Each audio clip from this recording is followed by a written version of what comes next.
Welcome to our weekly compilation where we showcase some of the most mind-blowing stories. Let's begin. What's the worst decision you saw a friend or family member make? Story 1. My family took in a guy we'd known for years. He was the same age as my younger brother and had grown up near us. He fell on some hard times that resulted in his being stabbed by a friend of his. After the stabbing, we let him come stay with us. He got clean off the drugs, started exercising, got a new job, and we all spent a lot of time together. He was like a brother to me for a while. He and my brother moved out into an apartment with some other guys from the place they worked. Their apartment was sparse, almost no food in the fridge, and the pride of their place was the collection of empty alcohol bottles they'd saved.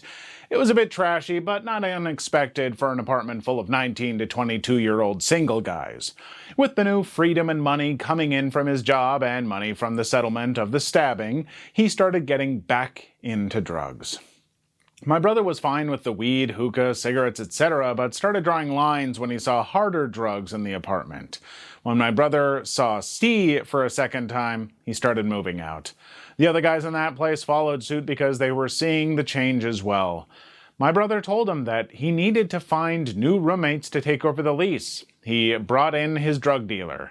Now my brother is still on the lease for a place he's not actually living in because the drug dealer couldn't be approved by the complex. I'm sure they spotted all the red flags, but the dealer moved in anyway. The two of them started spiraling down, and they adopted pit bulls with the idea that the dogs would protect them from anyone trying to evict them because they stopped paying rent.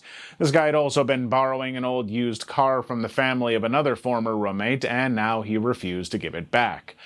I went with my brother to file a police report about it all. The police were told about the drugs, who was living there, the drugs, and more. Luckily, with the police report and some of the guys trying to reason with the complex, most were able to avoid having any of this go on their credit history.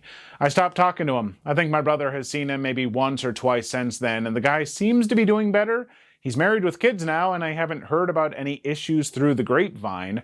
For me, though, I never want to get in touch again because it feels like he could easily spiral down again, and when he's like that, he doesn't seem to care who he hurts in the process. I mean, the sad story is that addiction is really bad. Like, it can be a really powerful force in some people's lives, and that sucks because it can kind of ruin lives.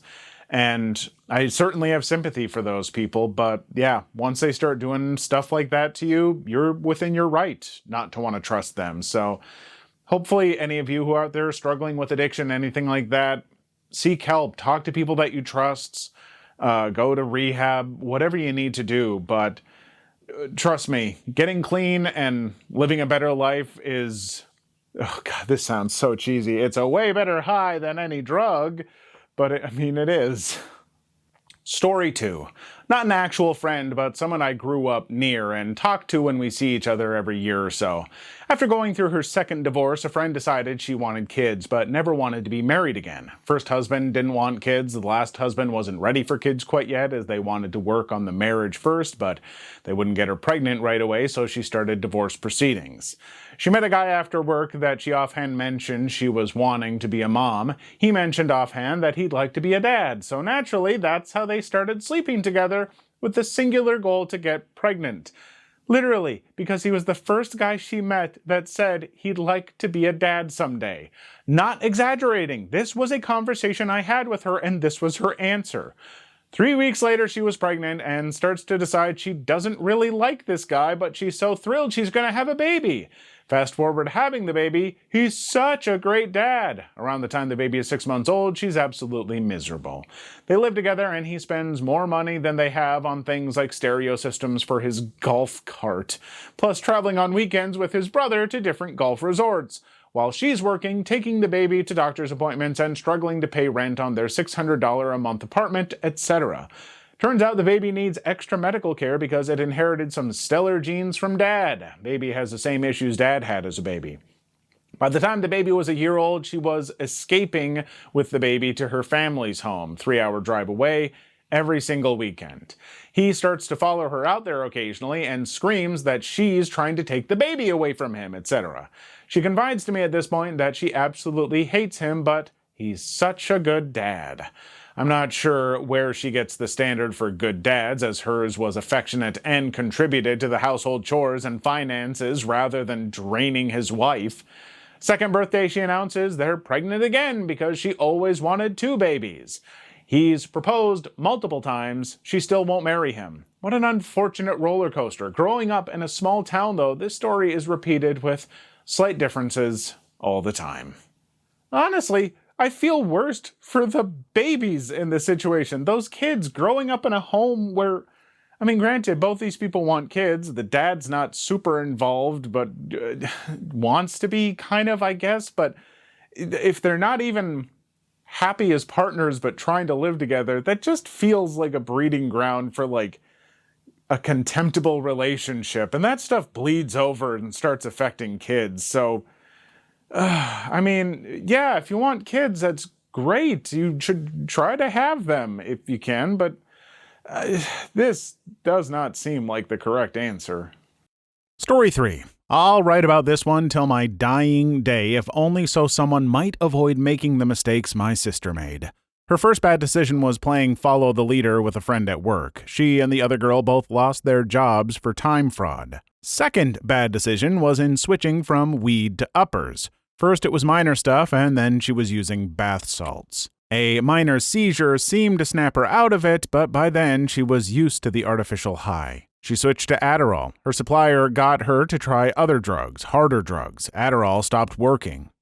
She found M, and the rest of her life became unimportant. Her kids were a burden, and her husband was to blame for everything she saw wrong in her life. He was abusive, but so was she, and she stayed because he had money and she hadn't worked in over 5 years. My parents ignored it. I tried to talk sense into her. It did nothing. She started stealing from our parents. Then she stole from stores, got really good at it too. She switched from smoking M to shooting it up. I got used to cleaning up after her when she left used needles in the bathroom. She stole my credit cards out of a locked safe when we went on vacation as a family. She went home early, and the next day I had hundreds of dollars in charges. She had a new cat. Final straw, my parents and I took my gran on a cruise, 7 days right before Christmas. It was awesome. We came home, unloaded the suitcases from the car, and bring them into my grand house. Place was trashed. My sister broke in, let her drug dealer stay for the week, and spent over 20 grand of my grant money. Tried to open new cards after attempting identity theft. Dug through everything in the house, stole all of the jewelry she could, including stuff from when my gran was a kid. Police were called. In time that followed, she was arrested for shoplifting and crashed 3 cars, once with her daughter in the front seat. They finally found the drugs. She couldn't lie her way out of that, so finally she was sent packing to prison. She spent roughly 4 months there before being moved to a rehab center. She has a slew of mental disorders, addictions, etc. She can see her kids for a few hours on the weekend. Our parents can visit her. I won't. I don't have it in me to see her. She was my best friend, but I don't know her now. I haven't known her in years. I don't forgive her for the hurt. I still see a spoiled brat who blames everyone but herself. It'll be a long time before I talk to her again. This needs to be done more often. There's only so much you can forgive when the person continues to act selfishly. While addiction is terrible, people still need to be held accountable for their actions even when addiction is involved. Story 4. Okay, my mom is a mostly functional alcoholic. A few years ago, she came down with some minor sickness and the doctor gave her some pills for it. I don't remember the specifics. She took her medication, drank a glass of wine, and felt fine, so the next night she takes her pills and downs a bottle and a half. The next morning, my mom comes down the stairs, stumbling, obviously, still absolutely hammered. I've never seen her wake up still drunk, so I think it may have something to do with the pills, but I have no idea. At the time, I was going to school out of town, so I needed my mom to drive me to the bus stop. I tried to convince my mom not to take me, but it was no dice. She's a nasty lady when she's drunk, and she said I was being a lazy bee and just didn't want to go to school. I concede and go to wait for her in the car. 5 minutes later, my mother comes out completely naked from the pants down. I saw my mother's pubes, and it still makes me cry when I'm alone at night. Anyway, she gets in the driver's seat and starts yelling at me, basically blaming me that she is, 1, peed herself, and 2, couldn't find a single pair of pants or underwear in the laundry room. I try to convince her to go to her room and find some pants, but she says if we stay any longer, I'll miss the bus. Surprise, surprise, albeit her phenomenal decision-making skills, we pull up to the bus stop and the bus is long gone. So my mother, instead of doing the smart thing, going back to our house, getting pants, and driving me to school, she decides if she went this far naked, she can drive another 45 minutes that way. So after a very long, swervy, and terrifying drive, we finally start to near the exit. Then my mom's tire rolled over something and boom, it exploded completely. My mother, determined that I get my education, continues driving on the rim of her tire for another 5 minutes. Meanwhile, people are shouting at us out their windows, honking and motioning for us to pull over. As expected, we got pulled over. My mom is freaking out and trying to find a towel or blanket, anything to cover herself, but she had no such luck. The cop comes over and she has no choice but to roll down her window. First thing out of her mouth is, "License and registration, ma'am, are you wearing pants?"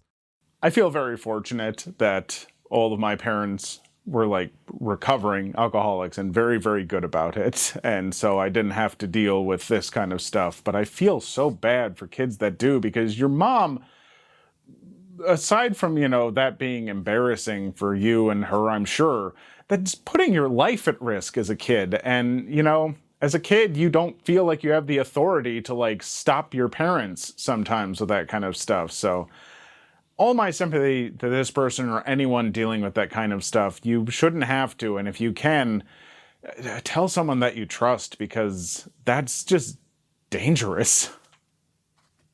Story 1. Cousin abandoned my niece at my house while I was camping. Over the week, my husband and I went on a camping trip before summer season, with its glorious warm weather was officially over.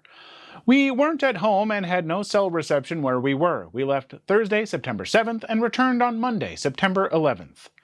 While we were away, my cousin left my niece still strapped to her car seat outside my house door on Friday, September 8th, and sent some text messages. Remember, I had no cell reception while I was camping. I would never have known while I was gone.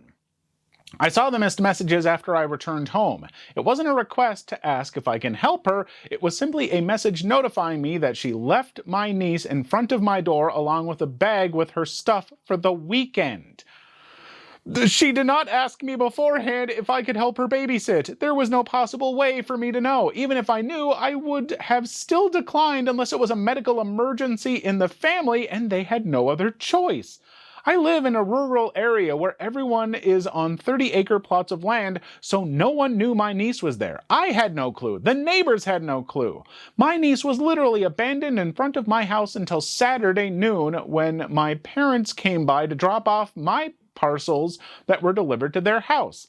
That's when they saw my niece. My parents called my aunt and had her come pick her up. I can only assume that my parents, my aunt, and my grandmother scolded my cousin for leaving my niece at my door.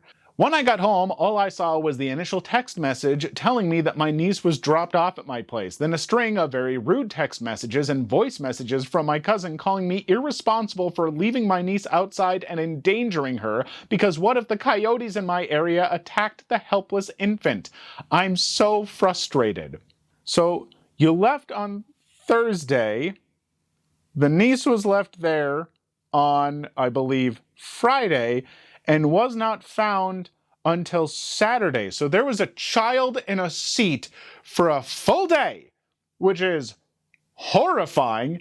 You're not the a-hole. You were on vacation. Your cousin is both an a-hole and a bad parent, a terrible parent. You can't do that. That's illegal. That's abandoning a child. They left a child there without confirming there was someone there. That's beyond a-hole behavior. That is, I think, literally criminal. It's very, very bad, and you should never do something like that. It's so ridiculous. This is, I have trouble believing this is true. That child would, I feel terrible. It's an infant. Thank God it won't remember that, but even still, that kid could have died. You're lucky that it wasn't hot anymore. If it was hot and that car just oh my God, that could have been so much worse. The child needs to that parent, they have got to be like the most irresponsible. Holy cow. That just, I'm having so many problems with this, and I'm so upset, and I just, so yeah, you are not the a-hole. We've cleared that up. Your cousin is not just, it's not just it is the a-hole. Capital T, capital A, hole. Story 2. I refuse to cook and chilled with men. I, female 28, dislike cooking. Don't get me wrong, I cook for survival, but it's not something I like or enjoy. At my in-laws, both my mother-in-law and sister-in-law are stay-at-home partners and love to cook. Neither of their husbands lift a finger to help, and they like it that way. Before marriage, I was treated as a guest, but since my marriage 6 months ago, they expect, want, and demand I cook with them. First few times I went along with it, but I hated it. It took 5 to 7 hours to make food and do dishes. So when they planned to get together last weekend and discussed the menu, I suggested ordering in. This way, everyone can be more relaxed. They looked like I insulted them. I told them that they can cook, but to give me a list of what I should make, I will buy it. They said, that's not how traditions work, and if I hate it so much, I can relax with men. That's exactly what I did, much to their anger. I helped set up and serve, but that was it. As we were eating, my husband commented how good something tasted. Mother-in-law immediately went on about how I wouldn't be cooking anything for him. When he said he can cook for himself, sister-in-law chimed in with how her husband or dad never had to cook a day in their life, how marrying lazy women like me has ruined his manhood. I looked at my husband, and we both left. Mother-in-law and sister-in-law are blasting our phones over my arrogance and calling him spineless. Even my mom is taking their side now. But guess who doesn't care? You're not the a-hole. I also don't necessarily think that your mother-in-law and sister-in-law are a-holes. I think they're people who have been brainwashed by the patriarchy. I joke and laugh, but it's true. Women should not have to do that. That should not be required. If they like to, fine. My partner doesn't cook. My partner does not enjoy cooking whatsoever. It is not something she is at all interested in. But guess who loves to cook? This guy. I love to cook. I cook meals from scratch for us every single day because I really love doing it. I am the more like homebodied one who does that kind of stuff. That's just how we ended up balancing. We do the stuff that we each like. And this mother and sister-in-law who, came at you from the 1940s need to friggin' chill. Holy crap. Just, why? You just have to make your husband so happy because they're important and they do oh my gosh. Do they not have other passions in life? And if they do love cooking and stuff, that's great. If they love that and that's where they're happy, cool. Their whole judginess though, okay, you know what? Their minds have been messed with by other people in their life to get them where they are at. But I will say their judginess of you, that makes them kind of a-holes. Folks who frequent the Am I the A-hole? What's the biggest butthole post you remember? Story 1. The guy who treated his wife like a meal on wheels and the husband didn't care. It's not that bad, but I always remember it. So this woman, OP, is a nurse who often worked 12-hour days but still always cooked amazing meals for her husband. One day her husband's best friend's wife dies. When she dies, OP's husband suggests that OP could cook some nice meals for the new widower as he's in grief and doesn't know how to cook. Fine. But then this keeps going on week after week. Opie gets home from work and is forced to cook all this food and bring it over to the new widower. But this guy has requests and would criticize the food to be more like how his dead wife made it. Then one day he has people over for dinner, not Opie and her husband, and requests that she make him enough dinner for his dinner party. He requests this while she's at work and she didn't see the text. When she comes home, her husband is mad at her. She finally stands up for herself and says she won't be cooking for their friend anymore, and her husband has the audacity to think she is being selfish. Sure, maybe 1 or 2 weeks of helping out and bringing the guy a few meals, but this guy expected nightly meals for weeks. Like, At some point, you can't learn to cook on your own? I also feel bad for both wives, as their husbands won't even attempt to help cook anything.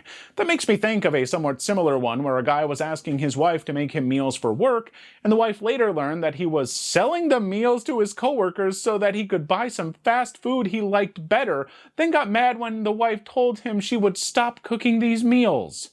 Look, it's fine if just one spouse enjoys doing most of the cooking. In my relationship with my partner, I do 99.9% of the cooking because I love to cook. I also work less. My partner works incredibly hard, and so I have more free time. I love to cook. I cook, and that's nice. But it shouldn't be expected of one partner, and it certainly shouldn't be expected that they will, for weeks on end or a month or whatever, keep making meals for another person just because they lost their spouse and refuse to learn how to cook. That's ridiculous. So yeah, definitely, both husbands in this case are the a-holes. Also, speaking of Emma the A-hole, have you seen how we put some videos of just reading some Emma the A-hole things on our channel? What do you think? Put it in the comments or something. Well, I don't know. We'd love to hear what you think. Story 2. There was one that got deleted because of Emma the A-hole's weird rules about no posts where the central conflict is a breakup, even though I would say the breakup was not the central conflict of this, rather an effect of the central conflict itself. But basically, the OP's cat got super sick suddenly, and she was unable to take off work, so asked her boyfriend to take her cat to the vet. Her boyfriend took the cat, and the vet said that it had some terminal illness, and the boyfriend told the vet to put it down right then and there. He didn't call the OP or anything. I just waited for her to come back from work and be like, "Where's my cat?" The boyfriend thought he was completely justified, did not seem to understand that a terminal illness in an animal does not mean put them down right this instant. The boyfriend could not grasp the concept that OP could have had a couple days more with her pet and taken her to be put to sleep herself and said she was overreacting because it's just a cat. It absolutely sickened me. Oh yeah, that one was super distressing to me as an animal lover. Of course you want to be there to say goodbye to your furry loved one. Also, the cat wasn't even that bad yet, which is why she felt fine sending the boyfriend to bring it to the vet.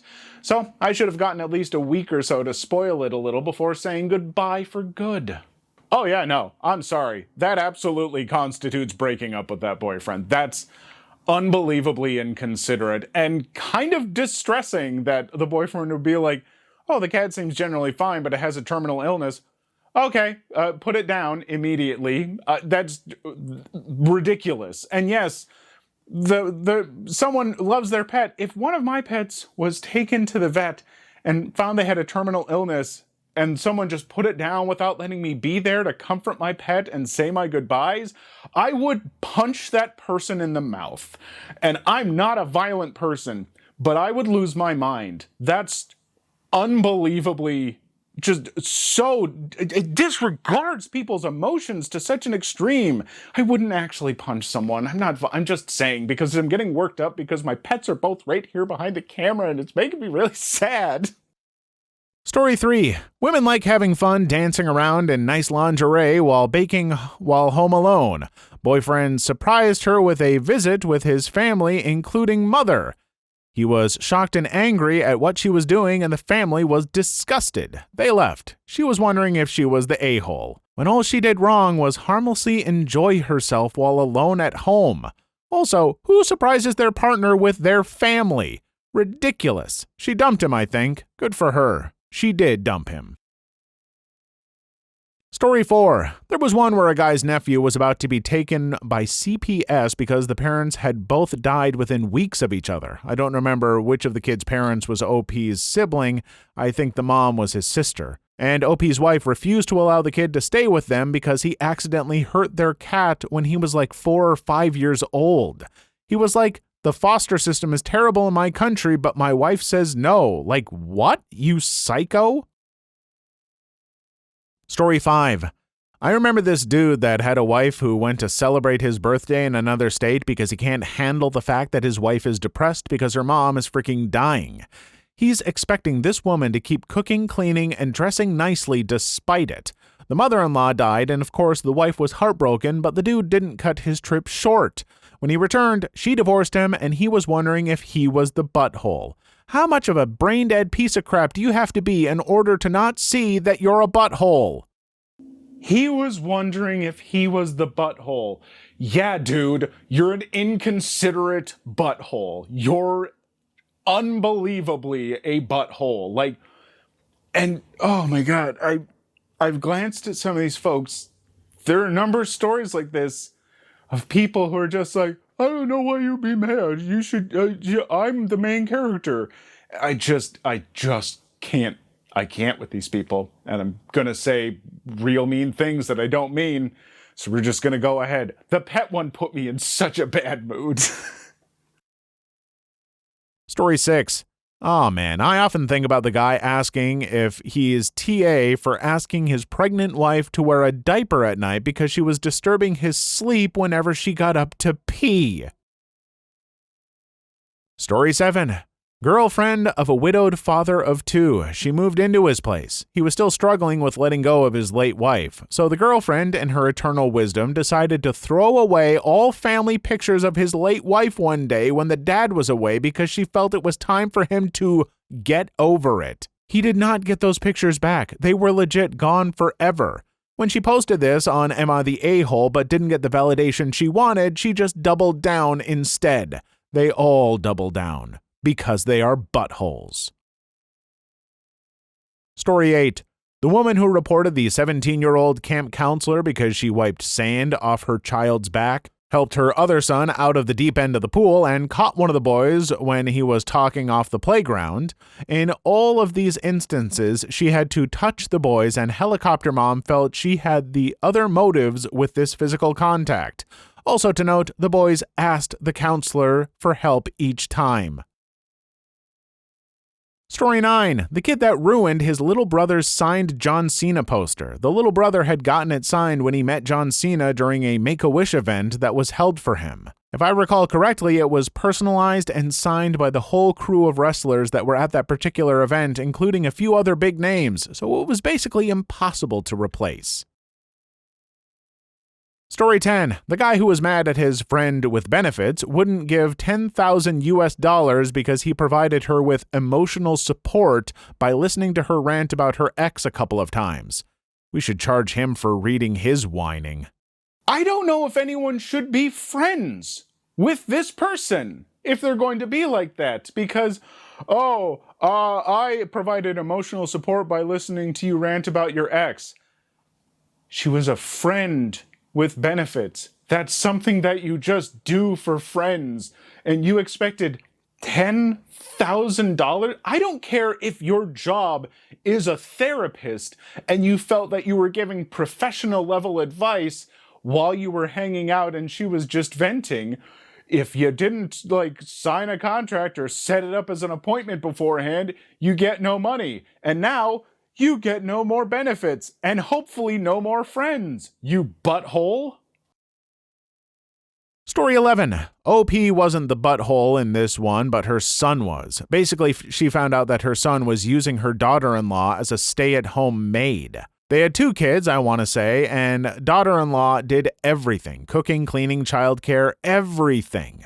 OP gave daughter-in-law some money for a girls' weekend, and her son forced her to cancel it because he wanted to go out with his friends that weekend, leaving her to watch the children. Daughter-in-law called OP in tears, and OP loses it, tells her to drop the kids at her house and go take her weekend. OP takes the kids to her sister's with daughter-in-law's permission and goes to the bar where her son is and tears him a new one to the point she gets kicked out of the bar. First thing she does after that is call her other 2 daughter-in-laws up to make sure her other sons are pieces of crap. Oh, I remember that POS. OP for Mother-in-Law of the Year. I love that she just showed up at the bar where her deadbeat son was and told him what a piece of crap he is in front of his homies. You're never too old to be embarrassed by your mama. In the theme of Father's Day, medical professionals, what's the best reaction you've seen from a dad during and/or after the birth of his child? Story 1. One of my good friends is a nurse at a regional hospital that serves the greater Tuscaloosa area. She told me this one a few weeks back. This is paraphrased to the best of what I can remember. It was the end of my shift and I was tired. I'd been on for 12 hours and I wanted to go home, but an extremely pregnant lady was just wheeled into admission. I saw this and groaned a bit because I knew I was going to have to help. So about 7 hours later, the doctor, another nurse, and I are sitting in a delivery room watching this chick's snatch vomit up a baby. I've seen this several times before, comes with the job description. Anyway, the head was crowning and the dad, who had been there the entire time comforting the crap out of his wife and just being an absolutely amazing husband, was just hunkered down watching this baby be born while holding his wife's hand. The first baby's out. It's a girl. He nods and keeps watching. Second baby out, also a girl. He nods. After we let the mom hold the girls, we took them to the nursery while the mom got situated. You know the drill. Dad disappeared. I didn't see him for another hour and a half, and I assumed he went home to shower or nap while the wife's parents took after everything here. My shift was over, so I got my crap out of my locker and started to head home. On a whim, I decided to pass by the nursery to take a look at the twins I helped deliver. The dad was standing there with this really weird look on his face. Another nurse told me the guy had been standing there for about 2 hours just looking at his kids. I asked him if he was okay, and he said, "Yeah, looks like I'm a dad now," and then burst into some really heavy sobs. I freaked out a little bit and tried to console him, but he quit just as fast as he started, and his expression changed to that of pure, unbridled joy. He apologized and then told me he was so excited to know who his little girls were going to be that he just couldn't stop looking at them. I started getting nervous about halfway through, but then everything turned out better than expected. Yeah, I've got to admit, I was a little bit worried that there was going to be a kind of bad, dark twist, but it turned out to be an exceptionally sweet story that puts a huge smile on my face. You love to hear about stuff like that and people who are that happy to be a dad, so good for him. Story 2. Okay, I'm an L&D nurse on duty in the middle of the night with no patients, so I'll do my best to serve up some tales. We had a lovely patient who once had a string of losses. She could get to about halfway and then miscarry. Well, our doctors figured out the problem and got her through another pregnancy, only for the baby to suffer a cord accident. O2 supply would cut off and pass away at term. It was a blow not only for the mom and the dad, but to us as well, since we had come to know these really nice, kind people. Everyone was tiptoeing around, quiet and somber. We delivered her a dead little girl and let them hold her, talk to her, and say goodbye. I thought I could keep it together until they left, right up until I walked back into the room to bring the baby to the morgue. They had left the room by then, but had wrapped up their pretty little 8-pound girl in a beautiful new white blankie and laid her in the crib. She looked like she was sleeping and was still warm, and on top of her, tucked in the folds of the blanket, was one perfect, long-stemmed, creamy pink rose. The dad had left a note. For our perfect little girl, name. Maintaining our professional distance, my coworker and I then burst into big, loud, sloppy sobs. I'm sniffing right now remembering this. She was a pretty baby, not a mark on her. She'd be 13 or 14 now, I believe. Story's not done. 2 years later, they came back with a live pregnancy, and this time everyone was totally invested in the outcome. We hovered outside the door whilst she was in labor, fingers crossed, willing her to be okay. When she was pushing, we gave up all pretense of objectivity and clustered in the hallway, holding our breath. When the baby gave his first cry, we all forgot ourselves, cheered loudly, and then, embarrassed, ran away. It was truly one of the happiest births I've ever attended. That is a really touching story, and I would never wish for anyone to have to go through miscarriages and losing a child that they want. I can't comprehend how heartbreaking that will be for hopeful parents. But it is nice to hear that this story at least had such a nice happy ending, and I'm sure that those parents have given that child a lot of love. Story 3. I've worked in the local EMS system for about 6 years. In that time, I've become acquainted with a lot of the floor staff. Before my son was born, we arrived at the L&D unit, and I was greeted by the staff warmly and excitedly. They made sure that both my then-wife and I were treated with the best of care. Fast forward to 40 hours later. She had been in labor for 36 of them. I had not slept at all in that time frame, nor have I eaten. I was too nervous to leave her side, worried that I would miss the birth of my first child. The moment arrives. She's crowning. I'm there holding her hand and being as comforting as I can when it hits me like a sack of bricks. Holy crap, you're about to have a kid. You, the irresponsible paramedic, you're about to be responsible for another human being. That played on repeat in my head. As my gorgeous son was delivered, the combination of exhaustion, stress, and hunger took me out. I remember hearing the nurse say, "Wow, he looks really pale. Oh, crap." Then a whiteout and a thud. I woke up to ED staff, some of my fellow EMS crews, and L&D staff standing over me. To this day, I have not yet lived down that I, a 6'1", 300-pound ex-rugby player paramedic, was knocked out by a newborn who was 21 inches long, weighing 7 pounds 1 ounces. I love that story. Story 4. When my sister was born in the 80s, my dad was ill-prepared for what newborns sometimes look like when they come out.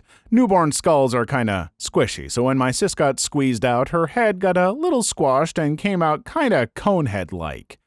In the delivery room, my dad smiled and said she was beautiful. Then he immediately exited, started crying, and called his friend Mike, a doctor, and said, "I don't know, man. There's something wrong with her. She came out looking like a friggin' hammerhead shark." His buddy had to convince him nothing was wrong and the head would go back to normal. Apparently, he kept saying, "But she looks like a friggin' hammerhead," over and over again. Story 5. Dad here. My second child was born with bright, shiny red hair.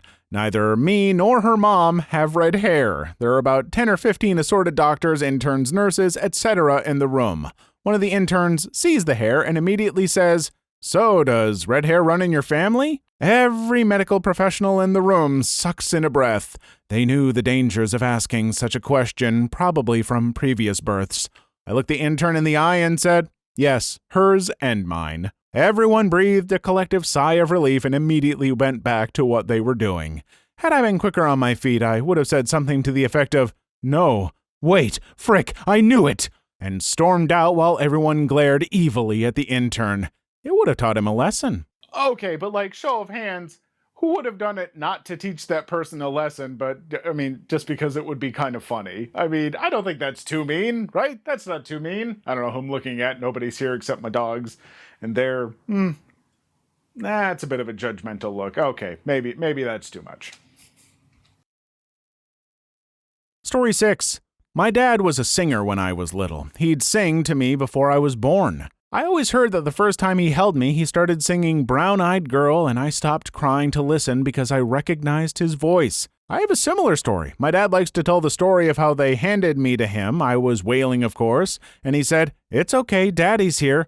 I stopped crying because I recognized his voice from reading a lot of Reader's Digest to my mom's stomach. Story 7.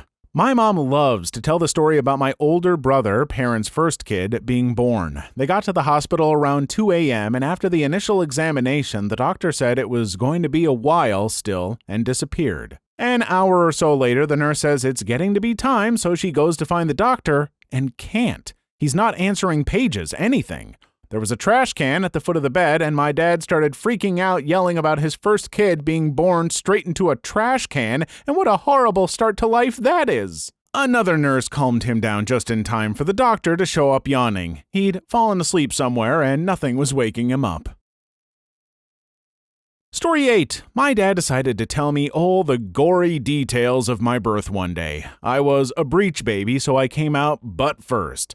My mom said it was appropriate because of my general attitude towards the world. Meh. Anyway, he said that he didn't really understand what he was seeing at first, just something ballooning out of my mom, and then all of a sudden a floppy little raw chicken leg came flying out, flapping all over the place. And then another popped out, wildly flopping around as well. He said it was like something out of a sci-fi horror flick. And then the rest of my family came out and they cleaned me up, but watching me come out butt first apparently traumatized him.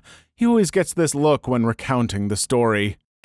Honestly, I think that we should let this dad write the description in Wikipedia for, like, how birth goes and everything, because I just love floppy little chicken legs coming out like a sci-fi horror movie that, like, no, yeah, but you know what? It captures both kind of like the visceral goriness of birth and the lighthearted love, the miracle. Maybe not as much that second part, but I like it. Story 9. Not a birth story, but I remember going to sit on the judge's lap when my stepfather adopted me. I was 4 at the time. I remember him asking me if I wanted him to be my dad, and I nodded yes. 30 years later, he's been there for me every frick-up, every triumph, every disappointment. He's the best dad ever, and I love him. I love when there is adoption day at the courthouse. So often I see families get ruined by divorce and DYFS cases that I get overjoyed to see new families being formed. Hopefully you can spend another 30 years with that amazing man in your life. Story 10. I was a C-section baby. A couple of years ago, the topic came up with my parents while drinking. I mentioned that it sounds kind of gross. My father looks me right in the eye and says, "Have you ever seen Alien? It was just like that." I've seriously threatened my wife with watching the Alien trilogy when she was pregnant. I almost passed out at the first C-section.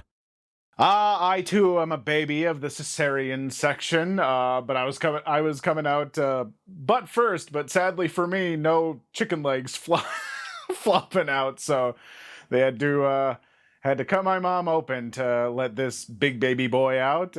I'm very sorry, Mom. I love you so much. Story 11. I was born in the 80s, and the ultrasound technology wasn't that great. What my parents didn't know was that instead of one baby, there were 2. Our hearts were beating at the same time, and they could never tell the sex, so they thought it was just one giant baby. So I came out, then my mom says, "Doc, I still feel pain," and he looks and says, "I see another head." Apparently my father said, "What the frick? Whose baby is that?" And then my sister popped out. Story 12. When I was born, my father, who's a gynecologist himself, came to watch me do my big entrance, or exit depending on how you look at it, and said to my mom, "You're not going to believe what you just did. I was over 10 pounds at birth. My uncle was 13 pounds when he was born in the late 1930s. My grandmother was 5 foot 1 inches tall, and he was her first child. That woman had a uterus and vagina of steel, no other explanation. Apparently she couldn't feel her legs properly for about 3 months after." Story 13. My dad went to the hospital to visit me and my mom at the time. After hearing a baby scream so loud you could hear it from the elevator, he turns to the nurse with a silly grin on his face and tells her, "Well, this one has quite the vocal cords. I feel sorry for his parents already." She turns to him and tells him, trying not to laugh, "You'll tell me. It's yours." Story 14. A story comes to mind of a friend who, when his son was born, just started crying hysterically and hugged everyone, the doctor, nurses. He even ran out into the hallway and hugged people visiting other patients. Always makes me smile when I think of it. Aw, this makes me want to have kids, but I still probably won't. This sounds like the kind of dad that inspired movie characters that were destined to be portrayed by Jimmy Stewart. All I can imagine is this guy going around just like, "I had a baby girl! I had a baby girl! Merry Christmas, Bedford Falls! I had a baby girl!" It's not a great Jimmy Stewart. Story 15. My friend told me this story. He was born with an umbilical cord wrapped around his neck, so he was a little purple when he was born. His mom couldn't see what he looked like. His dad told her, "He looks like a California raisin." Ha! I actually had the reverse problem. I was hyperoxygenated and was red. My dad actually said, "Put this one back, she's not done yet." Story 16. My dad is a carpenter and was at work when he was told that my mom was in labor with me. His reaction? He went into a shocked stupor and accidentally shot his thumb with a nail gun. And that's the story of why my then 11-year-old sister had to fill out my birth certificate. Story 17. My birth was both a terrifying and wonderful day all at the same time. My mother hemorrhaged pretty badly, so my dad had this turbulent hour in which he was both crying with joy over the birth of his first child and also with terror at the thought of losing his wife. The doctors wouldn't let him back in the room while they were trying to save my mom's life, so apparently for this hour all he did was pace the hallways outside the room holding me and refusing to let anyone else near me as if he was already preparing for it to just be me and him. My dad has never stopped being an utterly devoted and emotional father. Story 18. At a forceps delivery last night, the dad-to-be was so horrified, impressed by the amount of pain his wife had gone through during her labor that he phoned up his own mum to say thanks. Has anyone ever given a nice guy a chance after they've thrown a tantrum because you didn't let them treat you like a queen? And if you did, how did it work out? Story 1. Even in the comments, most of these guys turn out to be super manipulative. My sister had a nice guy friend in high school. At first he was a great guy, but as he got more impatient with her deciding whether or not to date him, he became very manipulative. So since we're just friends, I guess it was okay for me to go to VS with my ex and watch her try on lingerie. Even though we broke up, my opinion still matters to her because I'm such a good guy. My innocent and self-conscious sister who didn't want to sound like a control freak, no, I guess that's cool. 1 week later, they're dating. Mean comments all throughout the relationship. By the way, my friends think you're stupid, but I defended you. By the way, my brother thinks you're a B, but I defended you. Now my brother and I aren't talking. You matter more. On the phone, sister talking about her day, boyfriend barely paying attention. Wow, cool, okay, wait, what? Sorry, playing video games. Sister sincerely, oh, well, if you're busy, I can call you back later. Blow up. Are you serious? You really think I'd rather play games than talk to you? That's what you think of me? Are you really that shallow? Frick you! Click. After that, I told her to dump him, but he called back crying and apologizing, so she gave him another chance. Eventually, she broke up with him, and the next day he skipped school and had his friends tell her that he slit his wrists last night and was in the ICU because of her. She called me saying I needed to take her to the hospital to see him. I showed up at the school with a peach Bellini to calm her down. Low alcohol. She was only a junior after all, what her older sister's for. She was all, okay, so which hospital is he at? I explained that he wasn't in the ICU, he was home playing video games. She didn't believe me. He had already blocked her on Facebook, but I was still his friend, so I showed her all his posts from that day. Taking some me time, guys. I finally beat Final Fantasy, home alone. S'mores for lunch? Yeah, she never talked to him again. Guys, this blew up. Thank you all for your support and attaboys, attagirls. You are the kind of big sister I truly admire. Oh, yeah. No, this guy sounds like a total donk. And let's get this out of the way right at the top of the video. There are genuinely nice guys out there, and some of them might just not know how to act. They might be awkward and a little too overbearing or, too worried about screwing things up. And they'll make mistakes, and sometimes they are nice guy mistakes. I did that when I was younger, teenage 20-something me. I screwed up at times, but I've, had people point that out, and I've reflected and hopefully gotten better. And a lot of you can too if you've had the same kind of things thrown your way. So just know, we're pointing out some of the worst cases here, I imagine, but it doesn't mean that it applies to everyone.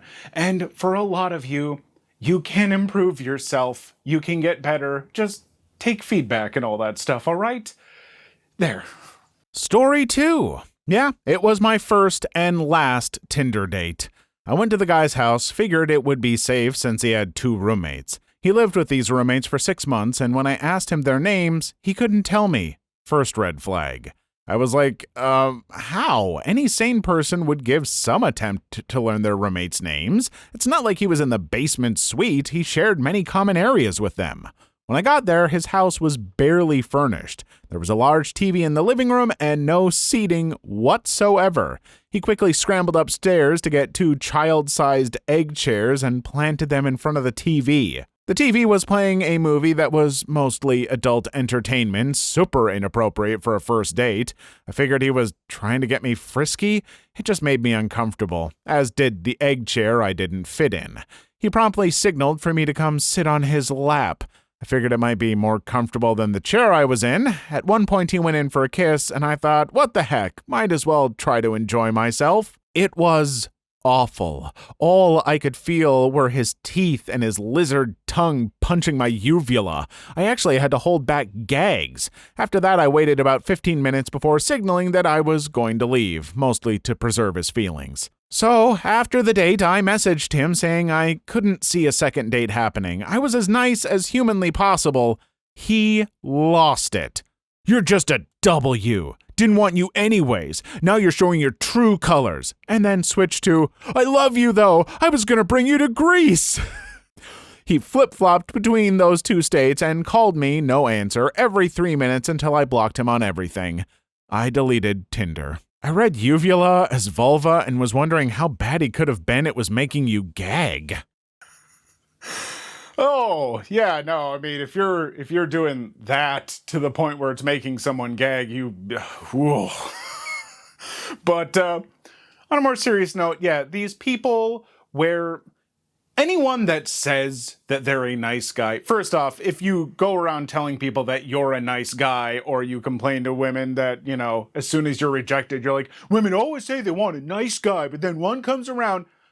No nice person has ever said that about themselves. You've immediately, you're not throwing out truth, you're just throwing up red flags. But when you have a problem with someone and you're immediately just like, you know what, you're a B, you're this and that. You were never a nice guy. Just, jeez. Story 3. Finally my time to shine, I guess? In high school, I briefly dated a nice guy, complete with an actual fedora in 2000 before they were really a thing. Thanks, art school. I had been in a really horrible, abusive relationship with a guy in his 20s just before, and in fairness, my nice guy, then friend, had been instrumental in helping me realize how fricked up our vibe was and helping me to leave an objectively horrible situation. Then, he promptly swooped in and started pushing for romantic intimacy between us. He never actually declared feelings, he was never that straightforward about his own thoughts and desires, just talked about the way I deserved to be treated, like a queen, obviously, and made it clear he felt he was the only one who would give me that. Many of my friends were pushing for it as well. He was nice after all, and my previous boyfriends had been so objectively awful, I felt a lot of obligation and kind of went along on autopilot. There was a lot of negotiation around anything intimate. I treat you so well, don't you want to? From him, and I know you want to treat me like a lady, so you'll be okay to take it slow, from me. One of the hardest parts was that he clearly wasn't out to hurt me or to frick me. The intimacy acts between us, we never slept together but did other things that seemed like a huge deal to teenaged me, were only a demonstration, proof that I loved him. That was what he wanted. But I didn't, and I really thought that meant there was something wrong with me. In the end, I only lasted about a month. He decorated my locker, brought flowers, and left notes for me taped to my desk in each of my classes to celebrate our fricking 1-month anniversary. I was mortified. My math teacher caught a good look at my face before I managed to plaster a smile back on as I opened the note he had left in her class. She asked me to stay back after what turned out to be one of the most important talks of my life. Mrs. Brown, just the best. I felt panicked, telling her over and over how happy and lucky I was. She kept asking questions until I burst into tears and it all just came out. I don't really remember what all she said, but I remember her saying, it's okay to be alone. She said it over and over, like Robin Williams going, it's not your fault, in Good Will Hunting. And soon enough I was. Broke up with him, kindly but firmly, and about 5 different times before he accepted it. He cried, he got angry, absurdly, insanely, his mom called my mom, who dropped the hammer on her in a way I haven't seen before or since. I took a ton of crap at school for breaking his heart and ruining his life, but I felt so free that I didn't really mind. I dated around, but didn't have a boyfriend again until I was 21. It was truly okay and important and necessary to be alone. I'm super curious why his mom would call and also what your mom said. Seems like a very interesting conversation, LOL.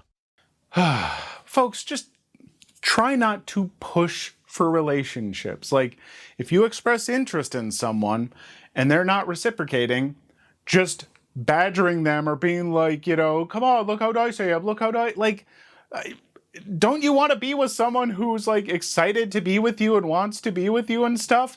And if it's just like, oh, well, they just don't realize it yet, okay, then just keep being their friend, but without further expectations. Be genuinely their friend. I don't know. And if you never end up dating, you're still friends, and that's great, and you're actually a nice person. I don't know. This doesn't seem too hard, but I get it. Romance is complicated, feelings are hard, but take these moments to self-reflect. If this seems to be the situation, think about it. Story 4. It was my first experience on OkCupid. The guy seemed okay on paper. We swapped non-nude pictures so none of us would be surprised with the way we looked. We talked on Skype for 2 weeks because at the time I was in Campus Town and scrolling through OkCupid for my hometown. I told him would be back home after finals and that it would take 2 to 3 weeks before we could meet in person. It was good to talk to someone who wasn't outright trying to fetishize me. I don't remember the convos, but I thought it was good enough to meet him in person. Anyway, so we met. I got dressed up and he was in a t-shirt and cargo pants. I bought us both a latte. It was a coffee date. We sat down and he talked mostly about himself and his job. At some point he stood up, walked behind me, and started giving me a shoulder rub while I was seated. I never asked for a massage, and why would I accept one in public? I got bored, so I held a family supper to leave, and he was like, "Oh, too bad, I could have brought you home," and I thought I told him already it wasn't going to happen so soon. I decided to let him know on Skype that there wasn't any spark and that I wished him good luck on OkCupid. And he exploded at me. How all women are the same. We want nice, gentle guys, but won't give them a chance. How sparks are made up by rom-com to trick women, and in real life it doesn't happen instantly. How I led him on because we talked for and now I just decided not to push it further. How he's done with women, and so on. Then he blocked me. How all women are the same. We want nice, gentle guys, but won't give them a chance. I love how in his creepy mind, literally going on a date somehow isn't being given a chance. What is a totally wrong thing that has become so widespread, it's not considered wrong anymore? Story 1. Spam email. We ignore it. It's just there, but it shouldn't be. I tack onto this one, paper mail that you never asked for. It's a waste of resources. Been getting magazines, cataloged advertisements, and other solicitations in the mail, and I've never once responded in any fortuitous way to any of them. Who actually indulges in that to inspire that potential return on investment? Really, it should be illegal to mail people trash. You know, I was about to say that I don't think that this is a big problem, but then I really did think about all the stuff even I get in the mail. And yeah, at least a few times a week, I'm still getting little brochures and stuff like that, like a decent amount of paper that I just don't even think about because it automatically goes into, well, the recycling, and yeah, just what a waste. Story 2. Employers expecting employees to check emails while outside of work. Years ago, I had no idea email senders could get notifications if the recipient had received and read the email. I would just check work emails and pretend I never read them until I got back into the office the next day. Then my manager baited me into lying about not reading them. Never checked work emails for real after that.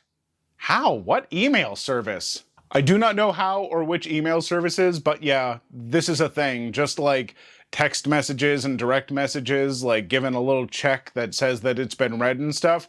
That happens with some emails, and chances are, if your workplace has figured out how to do that, they're probably doing that. Don't work off the clock. Even reading an email is working off the clock. Don't give them that. Story 3. Your boss expects that they can contact you at any hour.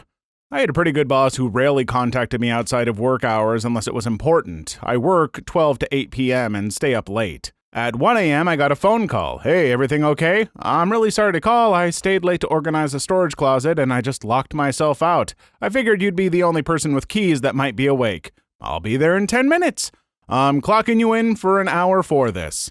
Yep, your manager is awesome. And fair play to you for helping out. Story 4. Plastic everything packaged in more plastic. I work in retail and the amount of plastic and rubbish we get from the stock is horrendous. It's so depressing to see all the time. Yep, the plastic you see on the shelves is just the tip of the iceberg in terms of waste. Story 5. Well, I'm not sure if it's actually wrong, but needing a few years of experience for an entry-level job just sounds pretty wrong to me. Yeah, companies seem to not differentiate between entry, let's say at most an internship beforehand, and low-level positions, 1 to 5 years experience. Honestly, that's just clueless HR workers trying to filter out the noise. No one actually expects entry-level positions to have years of experience. They just do this to reduce their workload by reducing applicants. 30 years ago, job applications were much more straightforward, but also a lot harder. To apply for a job in most places, you would have to scour the local paper/job center/recruitment agency for job ads, then either phone them to get more details or post a CV and covering letter to the organization. As such, most people only applied to roles they were serious about trying for, and most job adverts would only elicit a few responses. Nowadays, however, the fact that everything is online means that the barriers to apply for a job are much lower. Anyone can have a stock CV and covering letter ready for any position and just send it en masse to the HR team. Accordingly, HR has spent this time coming up with more and more convoluted ways to make it harder to apply to reduce the candidates they have to look at. As such, they will add lines like minimum 2 years experience for entry-level job in order to reduce applicant numbers back down to a lower level, either by discouraging otherwise suitable candidates who ignore the role for not meeting the criteria, or by ignoring those applicants when they get too many. This is one of those problems that I genuinely don't know a solution to, because when I was a teenager, applying online still wasn't a thing. Like, you had to go in and get applications and print off resumes and stuff like that. And it did mean that, when I applied for jobs around the town that I lived in and stuff, there weren't that many other applicants. And so I'm happy that more people can apply. That is great. But it is overwhelming for people running these businesses where it's like, hey, we're looking for, new, whatever. And they get hundreds of applications and stuff. But also, it's great that people can apply that much easier. I don't know. I don't think there's a good solution. I don't know what to do, but it just sucks all around, I guess. Story 6. Making terms and conditions overcomplicated and long. Interestingly, because they're so long and dense, there have been several court cases in the US stating that they are not legally binding since you're not expected to actually read it. Yeah, you can't have any gotcha clauses hidden deep within the boilerplate. Companies have to show that any unusual terms and conditions were communicated in such a way that the consumer knew exactly what they were getting into. Story 7.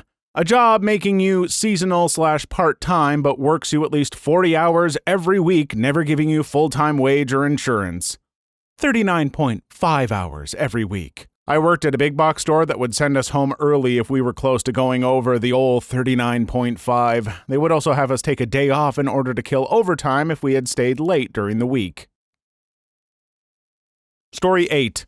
Harvesting as much data as possible. You have to go through some extreme lengths to prevent your personal information being sent to random strangers you've never met. For anyone with the aptitude, Pi-hole. You essentially set up a tiny PC and route all internet requests through it, then give it a block list.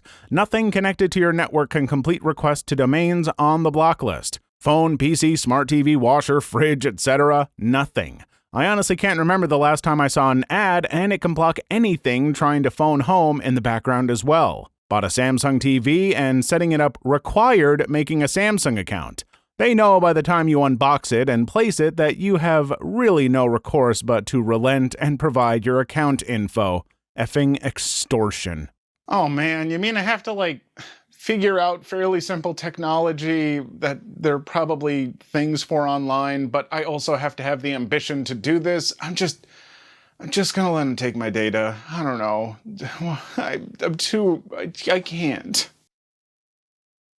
Story 9. Social media addiction. I can quit anytime I want. I quit Facebook by deleting the app and bookmark. At least that makes it a bit of a chore to log in and check it. Story 10.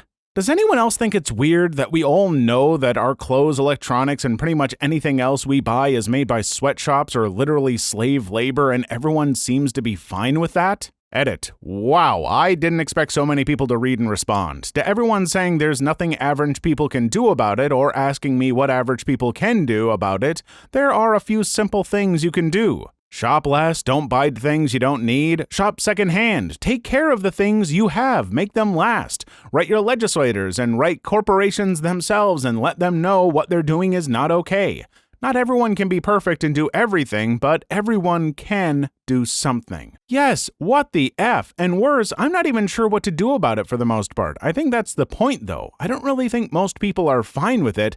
I think most people like you don't know what they're supposed to do. Often, but not always, of course, we are actually paying reasonable prices for our clothing. The issue is that the lion's share of those profits are kept by the store and distributor, and only a tiny amount of the cost of an item actually makes its way to the manufacturer. Now, I don't know what the solution to this is either, but I don't think it's something I, as a consumer, have much ability to influence. Also, I don't buy clothes that often. This is another one of those things that is tricky, as multiple people have pointed out, and here are things that I can suggest is, learning how to do some of this on your own, or finding groups of friends where each of you can contribute. Like, I'm talking some real old world stuff where, hey, one of your friends knows how to sew, well, they can do sewing for you maybe and make you things. And oh, you know how to work with wood, well, you can do projects for them, and just go total community thing with it. Now, obviously that won't work for everyone. Another thing I suggest are farmers markets and stuff like that, because there are lots of smaller business people who are trying to keep this stuff alive. And granted, you might pay a little bit more for some of these products, but a lot of the time they're better quality and will last longer. And these are just tiny steps. I'm obviously not solving this whole thing at once, but hey, if the rest of you have ideas, that's what the comments are for. That and criticizing me. Please leave your story in the comments. I would love to make a video on them in the future. Also, don't forget to like and subscribe.